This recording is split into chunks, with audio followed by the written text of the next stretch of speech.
এই যে মামুন নামের ফোলাটা, ওর কথাগুলো শুইনা আমার মনটা কেঁদে উঠলো। এখন আপনাদেরকে বলতাছি, এই মামুন নামের ফোলাটার নামে দুইটা লাইন লেখা যায়, আর খুবই গুরুত্বপূর্ণ কথা, কথাগুলো একটু শুইনা যান ভাই। বিশ্বাস রেখে আমি কিন্তু প্রতি মাসেই 4-5 বার করে এই আদালতে আসতেছি, হাজিরা দিচ্ছি। তারপর আরো অনেক কাজ আছে, অনেক প্রসিডিউশন আছে যেগুলো করতেছি আমি। তো টোটাল এখন 5টা মামলা আমার নামে চলতেছে। 5টা মামলারই হাজিরা আমি প্রতি মাসে এসে দেই। সে আমার পিছু ছাড়ছে না, আপনারা কিছু করতে পারতেছেন না, বা যারা করতে পারবে তারা করতেছে না, এরকম কিছু হচ্ছে বিষয়টা। না হলে 1.5 বছর ধরে আমি ঘুরতেছি, এরকম চাকরি পিসিং করতেছি, আপনারা সবাই জানেন। অবশ্যই সবগুলো বাইক আমার নিজে টাকা কিনা। কেউ বলতে পারবেন কোনো ধরনের অশ্লীলতা প্রিন্স মামুন এই 1.5 বছরে করছে?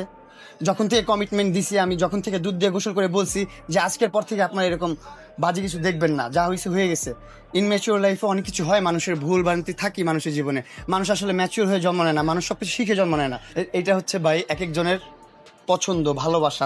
তাকে দেখে ভালো লাগছে, তাকে দেখে আবেগ জাগছে মনে। সো ওই মোমেন্টে তার ওই প্রশ্নটা করে লাভ নাই যে আপনার রুচি দুর্ভিক্ষ হয়েছে, সেটা হচ্ছে সে তার রুচির দিকে তাকাচ্ছে না, সে তার ওই যাকে ভালোবাসতেছে তার সঙ্গিনী, তার চেহারা দেখতেছে না, তার স্ট্যাটাস দেখতেছে না, সে শুধু দেখতেছে তার সাথে থাকতে তার ভালো লাগতেছে।